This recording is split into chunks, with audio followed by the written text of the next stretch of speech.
الم ترى آیا تندی کتلی الی الذین ها خلق تا خرجو شاغي اوتل من دیارهم دخپل کوروننا وهم الوف او هغوی په زرګونو حذر الموت مرګ د ویرینا. دی آیاتونو کې الله پاک جل شانه په یو عجیب انداز کې جهاد طرف ته ترغیب ورکړي چې په جهاد کې شریکېدل دا یو سړی مړ کېږي نه، یعنی د مرګ سبب نه دی. جهاد کې شرکت او په جهاد کې شریکېدل دا د انسان لپاره ضروری نه ده چې انسان په جهاد کې مړ شي، او د جهاد نه پاتې کېدل دا د مرګ د خلاصېدو سبب نه دی.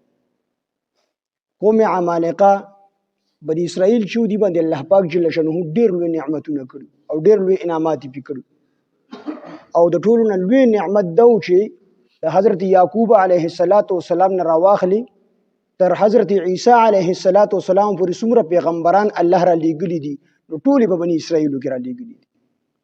او دا درې واړه کتابونه تورات، زبور، انجیل دا الله پاک جل شانه په بني اسرائیلو او پیغمبرانو باندې نازل کړي.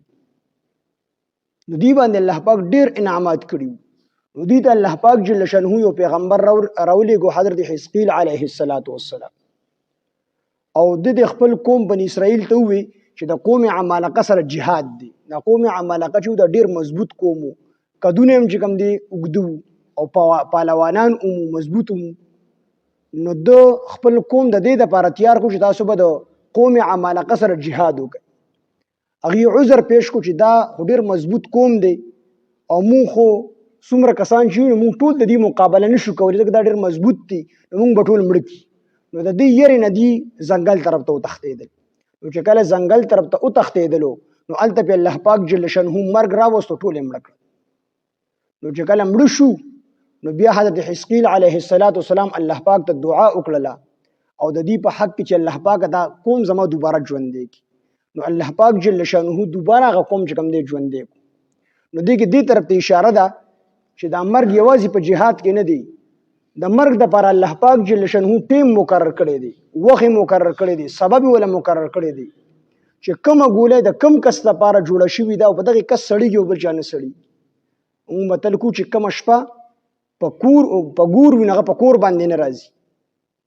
نو که ستا یو سیکنډ چې کوم دی په ټیم کې پاتې کوم چې الله پاک مقرر کړی دی، نو یو سیکنډ چې کوم دی ستا له مخکې مرګ نشي راتللی، او نه ستا دا مرګ د ټیم نه یو سیکنډ وروسته کېدلی شي، بلکې دا هر څه الله پاک جل شانه لیکلي دي چې دله په دې ټیم باندې مرګ راځي. دی به دوره خوراک کوي، دوره به څښاک کوي، دومره به چې کوم دی ساونه راکاږي. دا ساونه هم چې کوم دی په شمار باندې دي.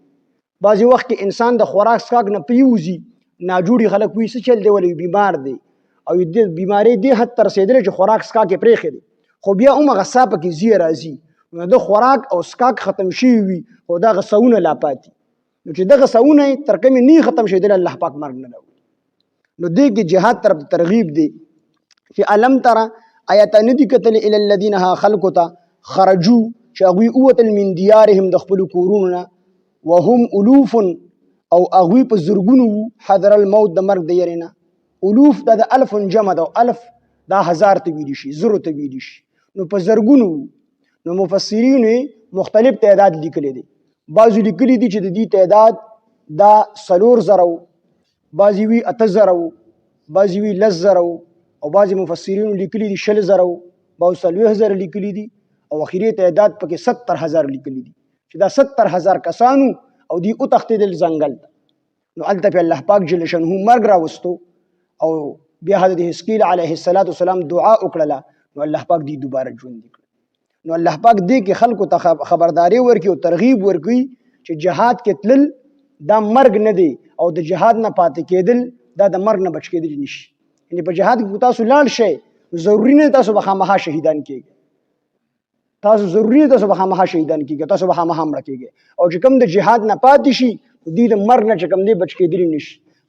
خالد ابن ولید رضی الله عنه په ډېرو جهادونو کې شریک شوی دی، او دی چې کله وفات کېدو نو خلک په خواله راتلل، نو دی به ډېر زیات خفه و. نو خلکو ته تپوس وکړو چې حضرت دا مرګ خو هر چا له چې کوم دی راتلونکي ده، د قرآن فیصله ده. قرآن کې الله فرمایي چې کل نفس ذائقة الموت، او نبی علیه السلام ته الله فرمایي چې انک میت و انهم میتون، بشکه پیغمبر ته هم مړ کېدونکې او دا ټول خلک مړ کېدونکې دا خو د قرآن فیصله ده، خامخا به دا مرګ راځي. نو تاسو ولې خفه یې؟ وی خالد ابن ولید رضی الله عنه وفرمیل چې زه په دې باندې نه یم خفه چې ماله مرګ راځي، خو زه خفه په دې خپل تقدیر او په خپل قسمت باندې. او بیا وفرمیل چې زما د سر نه راواخلې تر خپو پورې داسې ځای نشته چې په هغې باندې د کافرانو د لاسه د تورې یا د نیزې یا د غشي ګزار نه لګېدلی. یعنې زما ټول وجود په جهاد کې زخمی شوی دی، خو بیا هم ماته مرګ د شهادت نه دی نصیب شوی. نو زه په دې خپل تقدیر باندې جاړم. او بیا وفرمیل چې اموتو کموت الحمار، وي زه داسې مړ کېږم لکه څنګه چې خر مړ کېږي. مطلب یې دا چې کوم سړی په خپل کټ باندې مړ کېږي، وي دا داسې مړ کېږي لکه خر چې مړ کېږي. وي زه په دې خپل قسمت باندې جاړم چې دور جهادونو کې زه شریک شوم او بیا هم الله ماته مرګ د شهادت را نه کړو، زه په دې باندې خفه یم. نو کو په جهاد کې مرګ وي نو خالد ابن ولید رضی الله عنه به شهید شي. نو دې کې الله پاک دې طرف ته خبرداری کوي چې ګوري ضروري نه ده چې تاسو به خامخا په جهاد کې مرئ.